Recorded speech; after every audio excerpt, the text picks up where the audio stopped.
welcome to another episode of Living with Ulcerative Colitis. I'm Maya, and today's video is going to be about how to regulate sugar while having UC. So regulating sugar and UC.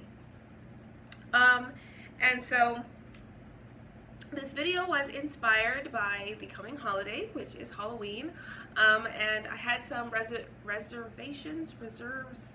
that word, I don't know what it is, but you probably do, about doing it before Halloween, and then someone's parent watching it before they were going to go trick-or-treating, and then going, oh, we can't do this, and I was like, and that kid will hate me for the rest of their life.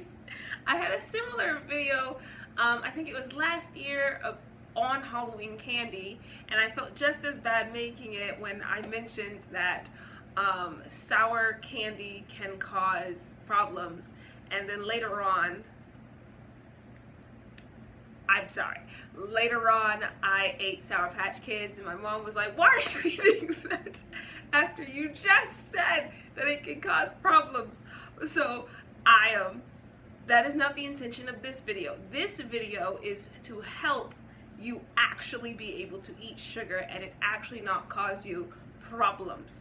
And so saying that, also let me give it some background. Sugar can cause negative effects to your UC symptoms.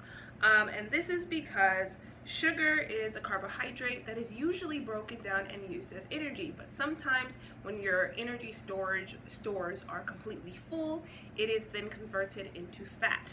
That is not the focus of this, but the focus is that sugar, when it's just sitting around the body, can trigger inflammatory responses. It can also change the balance of bacteria in the gut, which can aggravate UC symptoms. So sugar, and like, what is sugar? So sugar can come into a variety of different forms. Most of it is like chains of sugar. It's a lot of science involved. Again, not the point of this video. I will have fun doing it, but I don't think anyone will be interested in all of that. And if you are, please let me know. But sugar comes in some basic forms. We're just going to do 4 of them. And that is glucose, which is a simple sugar that is naturally occurring in plants and fruits. Then we have fructose, which is naturally occurring in mostly fruits. And then we have sucrose, which is more complex, and it's in roots, and sometimes it gives you like a different selection. For instance, maple syrup is a sucrose. And then last, we have lactose, which is milk and dairy. And you probably know the term from being lactose intolerant. There's a lot of science involved, but it basically means your body cannot break down a certain enzyme. And when it can't do that, that enzyme is in milk and dairy, and science. And so I figured, because for me, I don't have a problem eating these different forms of sugar, but I do note that there are some sugars that I cannot digest. For instance, I kind of stay away from eating things that have honey in them, and that is because the last time I had honey, my output was not the way I wanted it to be. Let's just say that. And so from that point on, I made sure that I knew if there was honey and stuff so I could avoid it. But there are other ways. That you can eat these things and it won't affect you in a negative way. So we're going to get to that towards the end of the video, but for right now, we're going to talk about things that you should avoid. And this is not saying that you cannot have them ever in the course of your life. This is saying things that they recommend for you to avoid. So again, might not apply to you, and it might not apply to me, but it might apply to a general aspect of an average of people that have UC. And that is fake sugar substitutes. And that is because they cannot be digested. They usually ferment in your gut and create gas, cramping, bloating, and discomfort. And so what that means is they're sugar alcohols, and they digest the same way you would think a sugar alcohol would digest. They're not really naturally occurring, so the body doesn't really know what to do with it, and the body decides it doesn't want it there. It doesn't want it there or there or there, and it's trying to get rid of it. And then though some foods are delicious, our gut just can't handle them. And they say to avoid ice creams containing lecithin. Whew. I wish there was a way for me to just type it and then show it. I should get a whiteboard, guys. But it's lecithins. We're gonna skip that one. And mono and diglycerides. Basically, ice creams that contain chemicals that are not supposed to be in there. Commercially made pastries and cakes. So if you don't know what that means, basically what you would think of immediately popping your head, which would be a little cake that is wrapped in some plastic. So it could be like a Twinkie or an oatmeal cookie. I'm not able to tell you if I can eat a Twinkie or not, because I've never had one in the course of my life, and the mob is coming from me, but I've never had a Twinkie. So I can't tell you if they would cause me to have symptoms. I actually haven't had any snack cakes that I can remember since I was diagnosed with UC, so I also can't answer that either. But some people can eat them and some people can't.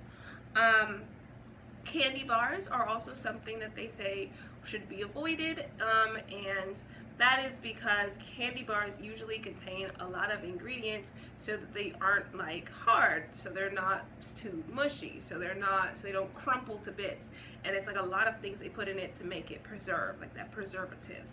But also, I can't eat candy bars because most candy bars contain some degree of chocolate, and my body can't digest chocolate the way it used to. It used to be able to go fine, and I would make sure that I only ate a certain amount, but now I kind of avoid it because I'm a little scared of it, and I'm worried about what will happen if I eat it. So to limit stress, I just don't have chocolate.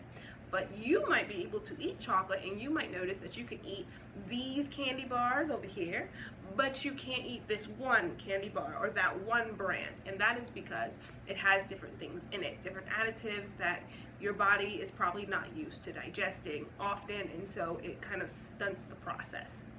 So, oh, and then the last one is desserts that have corn oil or sunflower oil. And I can wager a guess that that might be because corn in its raw state, as in corn on a cob, corn, does not digest. You eat it and it goes through your digestive tract, through your digestive tract, and it comes out the other side completely whole. It does not digest. Sometimes it's a little chewed up, but it's still pretty much completely whole. And so indigestible, which is pretty much the theme of most of the foods you can't avoid. For people, they're indigestible. For you, they're just like doubly, they don't digest. So now you're wondering, then what foods can I eat? Because you just gave me all these different foods and these different qualifications. What can I eat? So you can have you can have natural sweeteners. You can have fruits, vegetables, bananas, berries, sweet potatoes. Like, these are examples of fruits and vegetables. Sorry, I read it as one sentence. But you can eat these things, and they can add sweetener to your food. I, for one, do not enjoy eating bananas, but in a later video I will explain why I still eat them, because they help me, and I will explain how. But I do not enjoy eating bananas, so you might be a person that doesn't enjoy eating, for instance, berries. But there are other fruits that can naturally sweeten things. But again, we're not trying to like cut off sugar completely, just ideas. So there are other ways. You can pair high fiber, like sweets and stuff, to a high protein. This can help to limit flares. For me, what I should have done when I was complaining about having a stomach ache because I ate 2 donuts, a banana, and some water, I should have paired it with something. I usually pair my stuff with a carb. A starch, some potatoes, a piece of bread, something that is going to stay solid when the sugars kind of make my output change. And it works for me. That works for me. But I didn't do that because I was really excited. I saw donuts, I ate the donut, and I was like, I balanced it with the banana, I balanced it with water. What else is there? There was something else. There was something else. And again, I felt gas, cramping, bloating, and discomfort. So I don't suggest that. So there's also you can eat multiple meals throughout the day to offset imbalances, and you do that because when you are eating foods and your body might not like that one meal, but if you have other meals that keep coming, your body can adjust accordingly, and it will thank you in the long run. And then lastly, another way for you to eat the things that you like is to make sure that your foods contain some probiotics, and you can basically get sugars from different probiotics. I don't have examples for this, but if you want to learn more about foods and recipes for things you can eat and things that you can avoid and what you can replace it with, I would check out Best Desserts for Ulcerative Colitis, Health Central, and I will link that below so you can see it. But this video was to help figure out how you can keep eating sugar, how you can regulate sugar, how you can make sure that sugar doesn't affect you in a negative way. Basically, it was added as a help.